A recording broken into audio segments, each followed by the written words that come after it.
Selamat berjumpa Bapak Ibu Saudara yang dikasihi Tuhan. Bagaimana kabar Anda pada hari ini? Semoga tetap sehat. Mungkin sibuk bekerja di rumah atau justru sebaliknya sedang tidak ada pekerjaan apa-apa, sedang tidak ada kesibukan apa-apa. Mari saudara kita mempelajari firman Tuhan dalam pemahaman Alkitab, dan kita sudah sampai di kitab Wahyu pasal 4 dan pasal yang kelima. Semoga saudara sudah membaca bagian ini, tinggal kita ikuti penjelasannya. Nah saudara-saudara, bagaimana minggu lalu saya menjelaskan bahwa pasal 2 dan pasal 3, Yohanes ditunjukkan oleh Tuhan Yesus tentang gereja di bumi. Dan apa yang dirindukan oleh Tuhan tentang gereja di bumi. Tetapi pada pasal 4 dan pasal yang kelima dan selanjutnya, Yohanes dibawa ke sebuah penglihatan yang berbeda.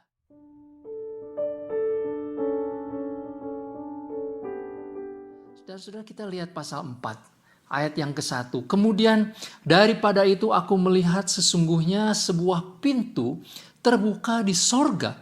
Dan suara yang dahulu yang telah kudengar berkata kepadaku seperti bunyi sangkakala, katanya, naiklah kemari dan aku akan menunjukkan kepadamu apa yang harus terjadi sesudah ini. Jadi Yohanes dibawa melihat sebuah penglihatan di sorga. Saudara-saudara, Yohanes melihat apa yang ada di sorga. Apa yang Tuhan tunjukkan tentang kemuliaan Dia, yang nanti pada waktunya nanti saudara kita akan melihat kaitan antara bumi dan sorga. Betapa pentingnya Yohanes mendapatkan penglihatan ini, karena ternyata saudara-saudara, segala macam keadaan yang ada di dalam dunia itu tidak terlepas dari apa yang terjadi sebetulnya di dunia lain, di sorga. Saudara-saudara, saya singgung sedikit situasi jemaat, ketujuh jemaat, meskipun ada yang kaya, ada yang tidak hidup di dalam dosa, tetapi sebenarnya pada umumnya level-level tertentu, saudara, tingkat-tingkat tertentu, semua jemaat menghadapi penganiayaan, menghadapi ancaman, pengajaran sesat, dan juga bujukan untuk hidup di dalam dosa. Jemaat ini jemaat-jemaat yang kecil, orang-orang Kristen minoritas, jemaat yang tidak banyak, saudara-saudara. Dalam pandangan pemerintah, kelompok Kristen ini adalah kelompok yang kecil, yang tidak diperhatikan. Jadi ini adalah minoritas yang mengalami situasi yang sangat berat pada waktu itu, saudara-saudara. Dan sebenarnya saya kira sampai saat ini setiap orang yang percaya pada Tuhan berada di dalam situasi-situasi yang mirip. Nah tetapi saudara-saudara, kita harus sadar bahwa hidup di dalam dunia bukanlah kehidupan satu-satunya. Ada kehidupan lain, ada kenyataan lain, yaitu di sorga. Dan itu yang dilihat oleh Yohanes. Sebuah kemuliaan yang besar. Saudara-saudara, mulai ayat yang kedua dan ayat selanjutnya kita melihat penulis kitab Wahyu ini menggunakan preposisi atau kata sandang yang menunjukkan tempat, ya. Sebuah ungkapan-ungkapan yang sangat indah. Sudah, coba kita lihat ayat yang kedua. Segera aku dikuasai oleh Roh dan lihatlah sebuah tahta terdiri di sorga, dan di tahta itu duduk seorang. Nah, saudara, yang dilihat oleh Yohanes pertama itu yang begitu mulia itu adalah tahta. Kita tahu tahta itu adalah tempat singgasana, tempat duduk seorang raja. Tentu saja, saudara. Jadi yang dilihat oleh Yohanes adalah sebuah tahta yang sangat indah, dan di sana ada yang duduk seorang. Ayat 3, dia yang duduk di atas tahta. Jadi duduk di tahta, ada di atasnya, saudara, nampaknya bagaikan permata yaspis, permata sardis, dan suatu pelangi melingkupi tahta itu. Ada tahta, di atasnya ada duduk satu pribadi yang mulia, lalu dia dikelilingi oleh semacam pelangi yang melingkupi tahta itu. Gilang gemilang bagaikan zamrud rupanya. Ya, menggunakan simbol-simbol kilapan berlian, mutiara, dan juga batu-batu permata, saudara, untuk menunjukkan kemuliaan. Hanya itu yang bisa dikatakan oleh Yohanes. Lalu di sekeliling tahta itu, saudara, ada 24 tahta juga. Dan di atas tahta-tahta itu ada 24 tua-tua. Nah, saudara-saudara, 24 tua-tua yang memakai pakaian putih dan bermahkota emas di kepala mereka, itu adalah simbolik dari jemaat Tuhan. Kata 24 mungkin bisa diartikan 2 kali 12. Saudara-saudara, itu merujuk kepada 12 murid Yesus atau 12 suku bangsa Israel yang mewakili seluruh umat Tuhan yang diterima oleh Tuhan. Dan sekarang 24 tua-tua ini menggunakan mahkota. Ada duduk di sekeliling tahta itu. Dan dari tahta itu sudah keluarlah kilat bunyi guruh yang menderu. Ada 7 obor menyala di hadapan tahta itu. Itulah ketujuh roh Allah. Nah, saudara, lalu di hadapan tahta itu ada lautan kaca bagaikan kristal. Dan di tengah-tengah tahta itu dan di sekelilingnya ada 4 makhluk penuh dengan mata di sebelah muka dan di sebelah belakang. Jadi saudara-saudara, di hadapan tahta di mana pribadi Allah duduk itu ada makhluk. Makhluk yang pertama ada 4 makhluk. Seperti singa, lalu kemudian yang kedua seperti anak lembu, ketiga makhluk ini seperti mukanya itu seperti muka manusia, dan makhluk yang keempat itu seperti burung nasar yang terbang. Keempat makhluk itu saudara-saudara masing-masing bersayap 6. Dan sekelilingnya ada di sebelah dalamnya itu penuh dengan mata. Dan dengan tidak henti-hentinya mereka berseru siang dan malam. Saudara-saudara, ini sebuah penglihatan yang ajaib, sebuah penglihatan yang mengherankan. Makhluk-makhluk ini berbicara tentang pribadi-pribadi yang tangkas, yang berhikmat, pribadi-pribadi yang kuat, ya, seperti singa dan sebagainya, saudara-saudara, yang terbang dengan sayapnya 6 dan penuh dengan mata, penuh dengan kewaspadaan dan penuh dengan pemahaman, saudara-saudara. Inilah penglihatan yang Yohanes lihat. Nah, saudara, perhatikan, keempat makhluk itu bernyanyi atau berseru, "Kudus, kudus, kuduslah Tuhan, Allah yang Maha Kuasa, yang sudah ada dan yang ada dan yang akan datang." Keempat makhluk ini, saudara-saudara, lalu memberitahukan kepada Yohanes dan kepada kita bahwa yang duduk di atas tahta itu adalah yang kudus. Diulang 3 kali, kudus, kudus, kuduslah. Artinya memang ini pribadi Tuhan Allah yang Maha Kuasa, tetapi juga pribadi yang kudus. Saudara-saudara, kita dipertontonkan, diperlihatkan sekarang kepada satu pribadi yang maha mulia, yang maha kuasa, yang duduk di atas tahta kerajaan sorga. Yang Yohanes lihat, sementara di bumi, saudara, ada gereja-gereja Tuhan. Di tengah-tengah segala macam ancaman, di tengah-tengah segala macam hidup yang berat, tetapi di sorga Tuhan duduk di atas tahtanya yang mulia. Dialah Allah yang kudus. Dan saudara-saudara, ketika setiap kali makhluk-makhluk itu menyembah Tuhan, maka ke-24 tua-tua itu datang menyembah Dia juga. Dan apa yang dikatakannya di dalam ayat yang ke-11, "Ya Tuhan dan Allah kami, Engkau layak menerima pujian dan hormat dan kuasa. Engkau yang telah menciptakan segala sesuatu, dan oleh karena kehendak-Mu semuanya itu ada dan diciptakan." Ke-24 tua-tua itu meringkas sebuah konsep teologi, saudara. Ayat 11 yang sangat penting, bahwa Tuhan Allah, Dialah yang patut disembah, dihormati, yang penuh dengan kuasa, dan Dia yang memulai zaman, yang Dia punya kehendak, terhadap segala sesuatu yang dia ciptakan, dan dia tahu nasib segala yang diciptakan. Jadi saudara, di sorga ada pribadi Allah yang punya kuasa, yang punya kehendak, yang punya kemuliaan, sehingga dialah yang patut dihormati dan dipuji-puji. Tetapi dia adalah pribadi Allah yang kudus, Allah yang suci. Wah saudara, sebuah penglihatan atau situasi yang berbeda dengan keadaan di dunia. Di dunia mungkin kacau balau, di dunia penuh dengan segala macam penganiayaan, kelaparan, kemiskinan.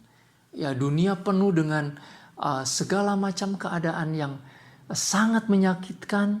Tetapi di sorga ada duduk Allah yang mulia. Saudara, apa artinya? Artinya jemaat Tuhan yang di bumi seharusnya juga mengarahkan mata ke sorga. Saya tadi katakan bahwa jemaat bukanlah jemaat yang kuat, jemaat yang berdaya, jemaat yang mempunyai kemuliaan di dalam dunia. Tidak, saudara-saudara.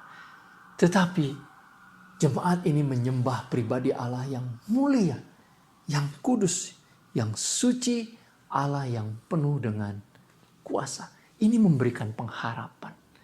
Penglihatan ini saudara-saudara memberikan pengharapan bahwa kalaupun kita berada di dalam dunia yang penuh dengan sengsara, kita seperti seorang musafir, tetapi kita punya pengharapan sorgawi yang penuh dengan kemuliaan, karena yang duduk di atas tahta itu adalah mulia. Itu penglihatan yang pertama yang kita bisa lihat di pasal yang keempat, saudara-saudara. Semoga kita bisa menangkap pesan ini. Nah, saudara-saudara, kalau kita memperhatikan penglihatan Yohanes tentang kemuliaan sorga, saya harap ini menjadi referensi utama, menjadi pelajaran yang penting, saudara-saudara, ketika kita seringkali dibingungkan atau ketika kita mendengar ada orang-orang yang mendapatkan penglihatan sorgawi. Mungkin saudara-saudara pernah mendengarkan ada orang yang punya pengalaman itu, bahkan bolak-balik ke sorga. Saudara-saudara, saya tidak mau mengatakan atau mengomentari pengalaman-pengalaman semacam itu, saudara-saudara, sebagai sesuatu yang benar, salah, sesat, atau sejati. Saudara nanti bisa meminta hikmat Tuhan untuk menilai. Tetapi coba saudara-saudara bandingkan apa yang dilihat oleh Yohanes tentang kemuliaan sorga dengan apa yang dikatakan oleh orang-orang yang katanya pernah punya pengalaman mendapatkan penglihatan sorgawi.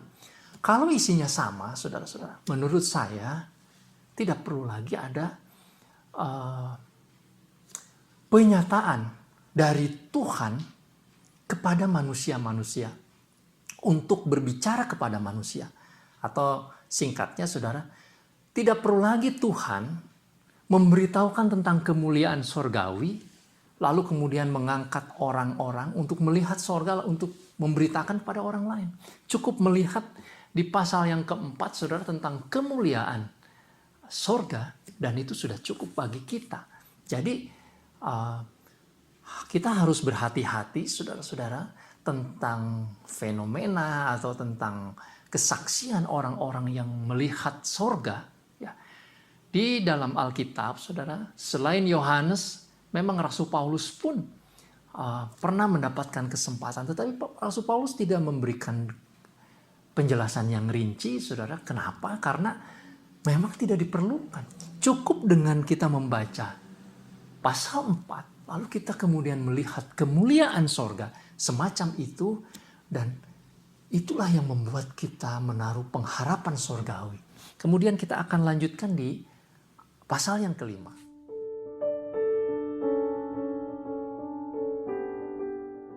Saudara-saudara, di pasal 5 kita akan melihat sekarang hubungannya apa yang dilihat oleh Yohanes tentang kemuliaan sorga, apa hubungannya dengan kehidupan dunia ini. Sudah pasal 5 ayat yang ke-1, Yohanes kemudian melihat sebuah penglihatan yang lain. Kalau tadi yang dia lihat adalah tahta dan kemuliaan sorgawi, maka pada bagian ini dia melihat tentang gulungan kitab. Maka aku melihat di tangan kanan dia yang duduk di atas tahta itu sebuah gulungan kitab yang ditulisi sebelah dalam dan sebelah luarnya dan dimeterai dengan 7 meterai. Jadi ada gulungan kitab di sebelah tangan kanan pribadi yang duduk di atas tahta, yaitu Allah itu, saudara-saudara, dia memegang gulungan kitab itu. Gulungan itu dimeterai dengan 7 meterai, ditulisi bagian dalam dan bagian luar. Apa ini, saudara? Ini adalah berbicara tentang sejarah hidup manusia yang ada di bumi. Saudara, ayat 2. Dan aku melihat seorang malaikat yang gagah yang berseru dengan suara nyaring, katanya, siapakah yang layak membuka gulungan kitab itu dan membuka meterai-meterainya? Siapa yang bisa membuka atau menyingkapkan sejarah manusia dari mulai awal sampai akhir? Ayat 3. Tidak ada seorang pun yang di sorga atau yang di bumi, yang ada di bawah bumi, yang dapat membuka gulungan kitab itu atau yang dapat melihat sebelah dalamnya. Ternyata tidak ada, saudara. Tidak ada yang bisa menyingkapkan sejarah manusia. Maka menangislah aku dengan amat sedihnya, karena tidak ada seorang pun yang dianggap layak untuk membuka gulungan kitab itu ataupun melihat sebelah dalamnya. Ayat 5, lalu berkatalah seorang dari tua-tua itu kepadaku, janganlah engkau menangis. Sesungguhnya singa dari Yehuda, yaitu tunas Daud, telah menang, sehingga ia dapat membuka gulungan kitab itu dan membuka ke-7 meterainya. Saudara-saudara, pada waktu Yohanes sedih karena dia tidak bisa mengetahui atau menyingkapkan sejarah, makna sejarah hidup manusia, ternyata salah satu dari tua-tua itu berkata, oh tidak, ada ternyata yang bisa mengungkapkan sejarah hidup manusia, yaitu singa dari Yehuda, tunas Daud yang telah menang. Nah, siapa dia, saudara? Saudara-saudara yang dikasih Tuhan, gelar singa dari Yehuda, kita tahu saudara-saudara sebetulnya itu merujuk kepada Tuhan Yesus. Apalagi diungkapkan bahwa singa dari Yehuda ini adalah tunas Daud. Saudara, kita harus kembali ke Perjanjian Lama. Di pasal yang ke-49 kitab Kejadian, pada waktu itu saudara-saudara, Yakub yang sudah lanjut, Israel, Yakub yang diberi gelar Israel, sudah akan mati, lalu dia memanggil ke-12 anaknya, lalu kemudian bernubuat tentang ke-12 anaknya. Saudara bisa lihat di pasal 49. Dia bicara tentang Ruben, tentang Simeon, tentang Lewi, lalu anak yang keempat adalah Yehuda. Nah, pada waktu dia bicara tentang Yehuda di pasal yang, coba kita lihat saudara-saudara, kitab Kejadian pasal yang ke-49, ketika dia bernubuat tentang Yehuda di dalam ayat yang ke-9, ayat yang ke-8, saudara, Yehuda, engkau akan dipuji oleh saudara-saudaramu, tanganmu akan menekan tengkuk musuhmu, dan kepadamu akan sujud anak ayahmu. Saudara-saudara, Yehuda dinubuatkan oleh Yakub ayahnya adalah seorang yang nanti seluruh keturunannya akan bertekuk lutut, akan menyembah dia. Yehuda adalah seperti anak singa. Ayat yang ke-9. Yang setelah menerkam, engkau akan naik ke suatu tempat yang tinggi, hai anakku. Ia akan meniarap dan berbaring seperti singa jantan, seperti singa betina. Siapakah yang akan berani membangunkannya? Singa simbol raja. Jadi saudara-saudara, Yehuda dari ke-12 anak Israel, Yehudalah yang nanti akan menjadi raja. Bukan Ruben, bukan Simeon atau Lewi anak ke-1, ke-2, ke-3, karena mereka sudah pernah berbuat dosa sehingga tidak layak untuk mewarisi warisan Abraham. Yang mewarisi Abraham adalah Yehuda. Dan Yehuda dinubuatkan akan menjadi raja, menjadi singa. Dan nanti sekian tahun kemudian, saudara-saudara, lalu dikatakan bahwa keturunan dari Yehuda akan menjadi raja yang besar, yaitu Daud. Terus memang saudara, Daud itu akan menjadi raja. Tetapi yang dinubuatkan tentang keturunan yang akan menjadi raja selama-lamanya bukan Daud. Karena Daud mati.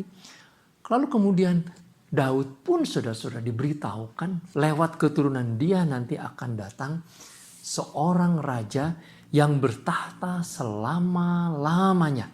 Raja ini adalah raja alam semesta. Jadi saudara-saudara, raja keturunan Daud yang disebut tunas Daud, inilah singa Yehuda itu yang bertahta, yang berkuasa di alam semesta. Dan raja inilah, singa Yehuda inilah, saudara-saudara, yang mempunyai kuasa untuk menyingkapkan rahasia sejarah dunia.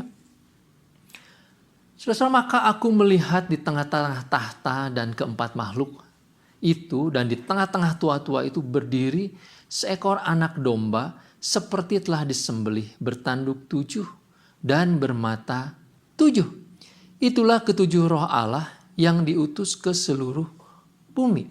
Saudara, di dalam ayat yang kelima dikatakan bahwa yang akan membukakan tabir atau rahasia sejarah dunia itu adalah singa dari Yehuda yang menang. Dia adalah Raja Daud, keturunan dari Daud, tunas Daud. Tetapi kemudian saudara, di dalam ayat yang ke-6, lalu kemudian Yohanes melihat hal yang lain. Ternyata saudara-saudara, yang berdiri di tengah-tengah tua-tua itu bukanlah seekor singa, tetapi seekor anak domba. Ini ada peralihan. Saudara yang dikasihi Tuhan, sebelum saya akan melanjutkan mengungkapkan atau menguraikan lebih jauh, saudara-saudara, Yesus, sang pribadi ilahi yang dikatakan sebagai singa dari Yehuda, keturunan Daud atau tunas Daud, kemudian di dalam ayat yang ke-6, saudara-saudara, digambarkan sebagai pribadi seperti seekor anak domba. Jadi saudara-saudara, inilah pribadi yang bisa mengungkapkan sejarah dunia ini. Nah, saudara, saya ingin sedikit skip ya, memberikan sedikit perbandingan saja. Dari dahulu saudara, para ahli sejarah, kalau kita belajar sejarah itu kan biasanya belajar ke masa lampau. Tetapi sebenarnya para ahli sejarah, mereka bukan saja membicarakan masa lampau, menceritakan pada masa dulu itu ada apa. Tetapi sebetulnya sesudah mereka menceritakan masa-masa yang lalu, saudara, lalu kemudian mereka mencoba untuk meramalkan, memprediksi situasi yang akan datang. Saudara, kalau membaca ada sebuah ringkasan, ya tidak ringkas juga, sebuah tulisan sejarah bervolume-volume, saudara, lebih dari 11 volume, yang ditulis oleh Arnold Toynbee, seorang ahli sejarah terkemuka di Inggris di masa yang lampau, saudara, di abad 20. Tulisan sejarah ini boleh dikatakan ini adalah tulisan yang saat ini mungkin paling lengkap, dan belum ada lagi ahli sejarah yang mencoba menuliskan detail dari sejarah peradaban dunia. Dia menuliskan sekian puluh peradaban yang pernah ada di bumi. Nah, saudara, di bagian akhir, ada satu buku yang bagian akhirnya, dia mencoba, itu ditulis sekitar tahun 76. Dia mencoba untuk menggambarkan dunia yang akan datang. Yang digambarkan adalah dunia yang optimis, saudara. Kehidupan yang lebih baik. Karena yang dia lihat ternyata tren dunia sampai tahun 70-an, 1970-an, itu adalah dunia yang diisi dengan kemajuan teknologi. Nah, tetapi yang kita lihat, saudara-saudara, meskipun teknologi maju, ternyata peradaban dunia nampaknya tidak lebih maju ya. Ada banyak persoalan yang tidak bisa diselesaikan oleh teknologi. Namun yang mengherankan, saudara-saudara, para ahli sejarah di abad menjelang abad 21 juga mengatakan hal yang sama. Saya ingin menunjukkan sebuah buku yang merupakan buku sejarah bestseller, saudara-saudara, yang juga mencoba menafsirkan sejarah walaupun lebih singkat daripada buku Arnold Toynbee. Saudara, ada 2 buah buku sebenarnya, tetapi buku yang ini buku yang terakhir. Saudara nanti sudah bisa melihat ditulis oleh Noah Harari. Yuval Noah Harari, dia berbicara juga tentang peradaban secara singkat, peradaban manusia. Tetapi saudara, di bagian buku ini, dia lebih banyak mencoba meramalkan tentang abad 21 dan abad-abad selanjutnya yang sangat optimis. Apa yang dia katakan sudah di bagian akhir secara ringkas di dalam buku yang berjudul Homo Deus ini, dia mengatakan bahwa kita sekarang memasuki zaman artificial intelligence, kecerdasan buatan. Dan saudara-saudara, makhluk manusia yang cerdas akan menciptakan, dalam tanda petik, makhluk-makhluk yang bukan cerdas tetapi memiliki yang tidak memiliki kesadaran tetapi memiliki kecerdasan. Dan jangan-jangan ciptaan manusia yang cerdas ini punya kecerdasan melebihi kecerdasan makhluk manusia yang punya kesadaran ini. Dan apakah yang terjadi ke depan? Kalau makhluk-makhluk buatan ini, yang cerdas ini ternyata bisa menciptakan hal-hal yang di luar kemampuan manusia yang punya kesadaran. Nah, saudara-saudara, dengan kata lain, Harari dengan optimis dia memandang masa depan dunia sebagai sebuah kemungkinan akan ada peradaban yang lebih baik yang akan dipimpin oleh makhluk-makhluk buatan yang sangat cerdas. Ya, singkatnya mungkin semacam robot, tetapi tidak sesederhana robot, saudara. Nah, itu yang dikatakan. Ini sesuatu yang baru, wacana yang baru. Saudara-saudara, para ahli sejarah berbicara tentang sejarah dunia. Bahwa dunia ini terus berjalan, tidak henti-hentinya. Tetapi saudara, sebetulnya kalau kita membaca pasal yang ke-5, dan nanti kita akan melihat sang singa dari Yehuda inilah yang nanti akan mengungkapkan sejarah yang sebenarnya. Sejarah di masa lampau. Lalu kemudian nanti dia akan menunjukkan akhir dari sejarah. Dan itu nanti yang akan kita baca, saudara, mulai pasal 6 sampai pasal yang ke-22. Sejarah manusia di bumi ini, itu bagaimana perjalanannya. Itu akan diungkapkan oleh sang singa dari Yehuda ini. Nah, saudara, tetapi yang menarik, ternyata singa dari Yehuda ini kemudian beralih wujud menjadi seekor anak domba. Saudara, apa yang dituliskan di dalam ayat yang ke-6 sampai selanjutnya, sampai dengan ayat yang ke-14 tentang anak domba.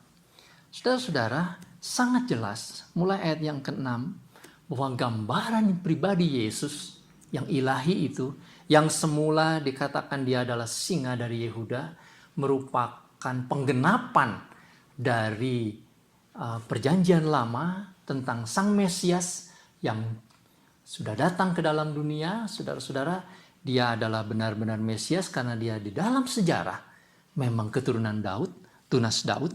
Tetapi kemudian di ayat yang ke-6 tentang anak domba ini bicara tentang karya Kristus. Saudara-saudara, Tuhan Yesus dilambangkan sebagai seekor anak domba yang disembelih. Saudara, ini mengingatkan kita kepada karya Tuhan Yesus disalib, di kayu salib. Jadi dengan kata lain, saudara-saudara, ketika Tuhan Yesus yang dilambangkan dengan anak domba yang disembelih itu, saudara-saudara, yang melambangkan karya Kristus disalib, maka salib itulah peristiwa kematian Yesus di kayu salib itulah, saudara, yang menjadi titik sentral dari sejarah, yang menjadi semacam teropong. Melalui saliblah, saudara, maka kita bisa melihat sejarah. Karena di dalam ayat yang ke-7, anak domba itu menerima gulungan kitab, lalu kemudian ia mengambil gulungan itu, dan sesudah dia mengambil gulungan itu, saudara, keempat makhluk dan ke-24 tua-tua itu tersungkur di hadapan anak domba. Masing-masing memegang kecapi, cawan emas penuh dengan kemenyan, lalu berdoa. Itulah doa-doa orang kudus. Lalu mereka menyanyi dan memuliakan sang anak domba ini. Nah, saudara-saudara, jadi kita mengerti sekarang bahwa sejarah gereja dan juga sejarah dunia, saudara-saudara, harus dilihat dari perspektif karya Kristus di salib. Karena dialah yang memegang dan mempunyai kuasa untuk membukakan tabir sejarah ini. Mengapa demikian, saudara? Mengapa hanya Yesus? Mengapa karya Yesus di salib itu yang menjadi sentra poinnya? Yang menjadi titik di mana kita bisa melihat sejarah. Saudara, Yesus disalib.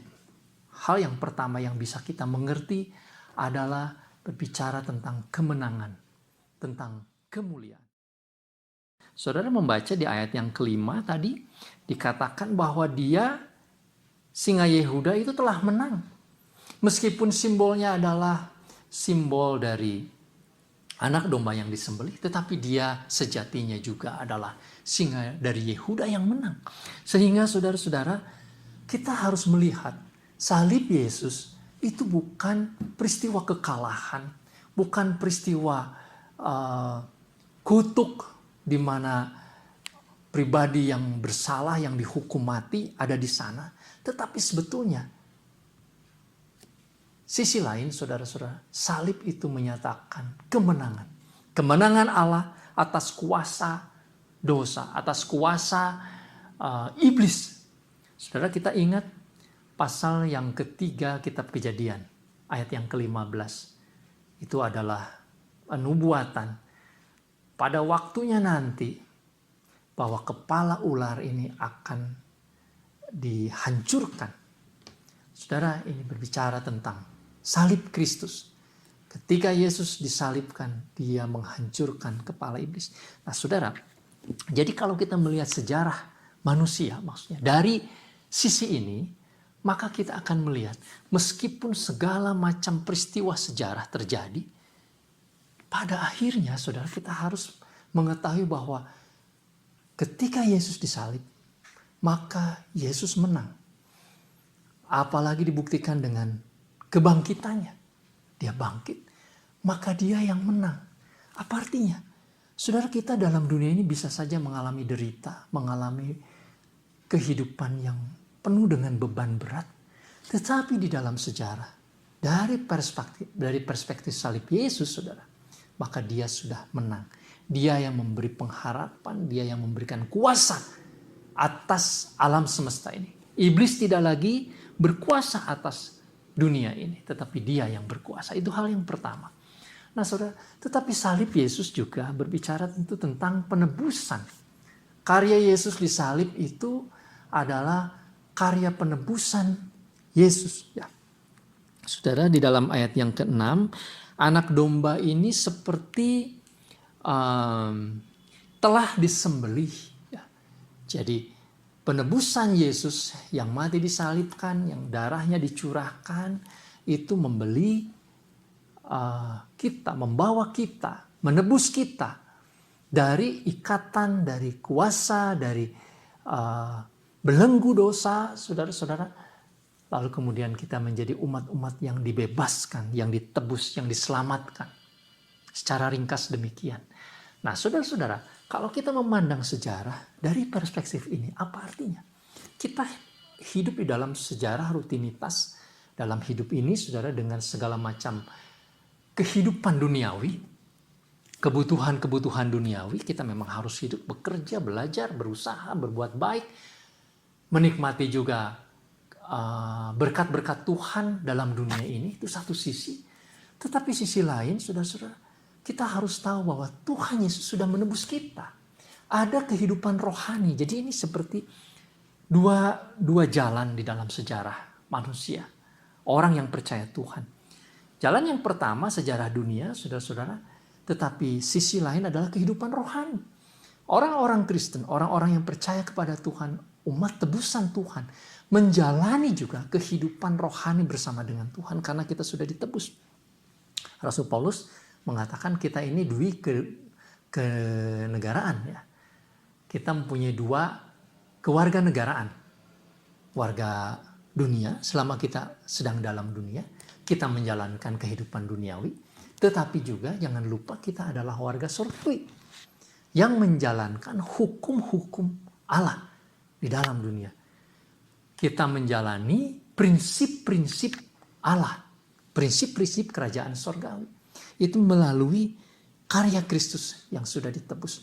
Nah, saudara-saudara, kemudian salib Yesus juga berbicara tentang kelemahan.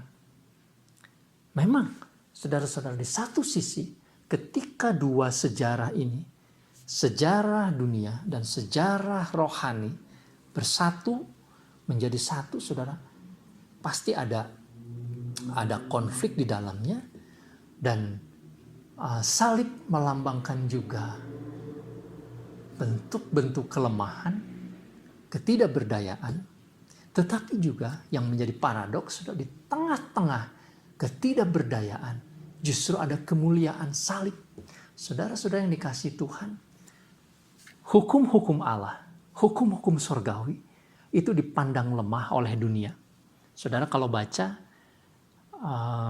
khotbah Tuhan Yesus di bukit, itu sangat jelas.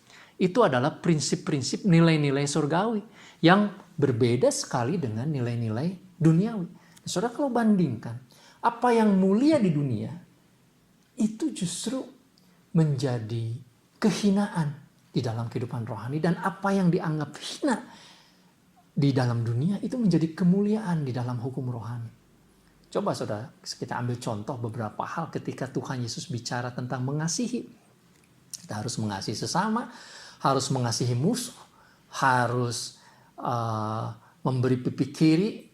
Kalau kita ditampar pipi kanan, saudara, artinya tidak membalas kejahatan dengan kejahatan, tetapi membiarkan kuasa Allah saja yang membereskan kejahatan. Ini semua tidak berlaku di dalam hukum dunia, saudara. Memang ini adalah etika pribadi ya, dalam kaitan pribadi demi pribadi, bukan bicara tentang hukum negara. Nah, tetapi saudara, prinsip dunia soal pribadi kan tidak demikian. Saudara-saudara, secara pribadi manusia di dalam dunia pasti akan mengusahakan sebuah keadilan, dan bentuk keadilan itu biasanya adalah pembalasan yang setara. Tetapi Tuhan memerintahkan kasih. Ada banyak hal yang lain. Saudara bisa baca ucapan bahagia misalkan. Bahagianya menurut prinsip-prinsip surgawi, saudara, berbeda dengan bahagia yang menurut orang-orang yang mencintai dunia. Itu sangat jelas. Nah, jadi saudara, dari perspektif salib, memandang sejarah itu dengan cara yang berbeda. Yang berikutnya, salib juga, saudara, berbicara tentang penderitaan. Ya, karena Yesus yang mati disalibkan, menderita, maka setiap orang yang mengikut dia juga sama seperti hamba harus seperti tuannya, seperti murid, begitulah juga guru. Seperti gurunya, begitulah juga muridnya, saudara. Maka penderitaan Yesus disalib itu juga menjadi bagian dari penderitaan kita. Itulah realitas sejarah orang-orang Kristen. Maka saudara, kalau kita memahami sejarah orang Kristen, orang-orang percaya di dalam dunia, dalam hidup di dunia ini menurut sudut pandang salib, yang mengalami kemenangan atas kuasa maut, yang ditebus menjadi umat sehingga harus hidup di dalam prinsip-prinsip surgawi, tetapi juga yang dipandang lemah, namun justru di situ ada kemuliaan serta mengalami derita. Maka itu sebetulnya yang menjadi fakta perjalanan hidup kita di dalam dunia.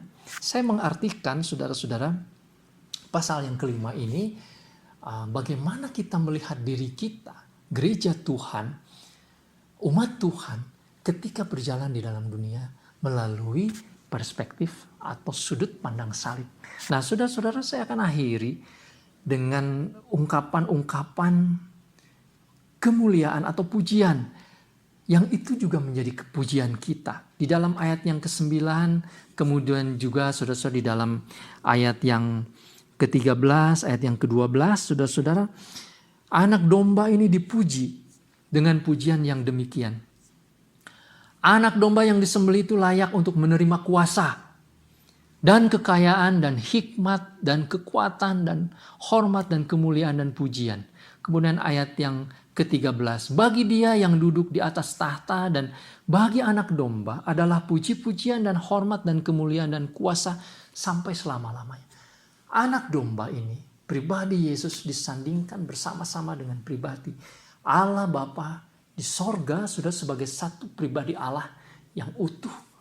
Sudah merekalah yang dimuliakan, yang dipuji-puji, yang dihormati. Nah saudara, ini ada sebuah konsep atau pemahaman tentang Allah Tritunggal yang hadir di situ, Allah Bapa, pribadi Allah yang pertama dengan Allah Putra, pribadi Allah yang kedua. Memang saudara, kalau kita bicara tentang Tritunggal, doktrin Tritunggal sangat sulit, tetapi yang kita lihat di sini saudara adalah bahwa keduanya dimuliakan bersama, keduanya setara, keduanya saudara-saudara dihormati, kedua-duanya mulia di dalam kemuliaan yang sama, sehingga kita katakan bahwa keduanya memang sama. Dia adalah pribadi yang satu itu. Itu yang bisa kita tahu di dalam pasal yang kelima. Saudara, mungkin dalam kesempatan yang lain kita akan bahas tentang Allah Tritunggal.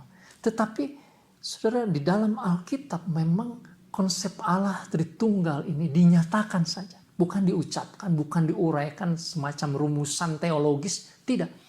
Diucapkan sehingga kita dinyatakan, saudara, sehingga kita bisa melihat mereka adalah pribadi yang satu di dalam pribadi yang kita melihat sebagai Allah Bapa yang duduk di atas tahta dan anak domba, pribadi Yesus yang disembelih, yang berkarya di dalam karya salib itu. Nah saudara yang dikasih Tuhan, yang penting bagi kita sekarang, sesudah kita melihat kemuliaan surgawi, kita melihat tahta Allah, lalu kita melihat ada gulungan sejarah, gulungan kitab yang mengungkapkan sejarah, dan itu nanti bisa kita baca melalui cara pandang dari salib Yesus. Dan di sana ada anak domba yang mulia, yang sehakikat, yang sederajat dengan Allah yang duduk di tahta itu. Maka apa yang bisa kita lakukan saudara? Maka kita di dalam perjalanan hidup ini, kita harus memandang kepada sorga. Saudara, saya ingat ada sebuah pujian. Pujian zaman dahulu ya, tentang pandanglah pada Yesus, pandang wajahnya mulia. Saudara, apa artinya memandang Yesus? Apa sih artinya kalau kita susah, kita sedang sedih, kita sedang lemah, kita memandang Yesus? Saudara, artinya kita melihat kemuliaan Dia, sama seperti Yohanes memandang, mengarahkan mata kepada kemuliaan Tuhan, bukan kepada dunia ini. Sejarah dunia ini nanti kita akan disingkapkan sampai Wahyu pasal 22. Saudara, pada akhirnya memang akan berakhir. Tetapi kemuliaan Tuhan di sorga tidak ada akhirnya. Itulah yang menjadi pengharapan kita. Saudara, apapun yang sedang kita hadapi, ya entah wabah ataupun mungkin dalam bentuk-bentuk yang lain, tidak harus membuat kita menjadi lemah dan goyah, lalu kemudian menjadi takut dan kecewa, lalu meninggalkan Tuhan. Sebab di sana, saudara, di sorga sana ada realitas yang lain yang kita bisa menaruhkan pengharapannya. Kiranya Tuhan memberkati kita. Amin. Mari kita berdoa. Bapa di surga, tolonglah kami supaya kami mengerti sekali lagi dan terlebih lagi ya Tuhan, menyembah Engkau sebagai pribadi Allah yang mulia, Allah yang bertahta di atas tahtamu yang suci. Tuhan Yesus, Engkau sudah berkarya, disalibkan, dan melalui salib itulah kami memandang sejarah, memandang hidup kami, sehingga kami ya Tuhan mengerti apa yang harus kami jalani dalam hidup ini. Terima kasih Bapa, berkatilah, tolonglah kami. Dalam nama Tuhan Yesus kami berdoa dan mengucap syukur. Amin. Saudara-saudara, kita akan lanjutkan pada pasal yang ke-6, pasal yang ke-7 dan pasal yang ke-8, saudara, pada kesempatan mendatang. Nah, Pada bagian ini dan bagian selanjutnya barulah kita akan melihat isi dari sejarah itu. Sebetulnya apa yang akan disingkapkan mengenai masa lalu dan juga mengenai masa yang akan datang. Saudara tetap membaca bagian kitab Wahyu, persiapkan, dan kita akan berjumpa di minggu yang akan datang. Tuhan memberkati. Pandanglah pada Yesus, pandanglah wajah mulianya di dalam terang kemuliaannya. Dunia akan menjadi hampa.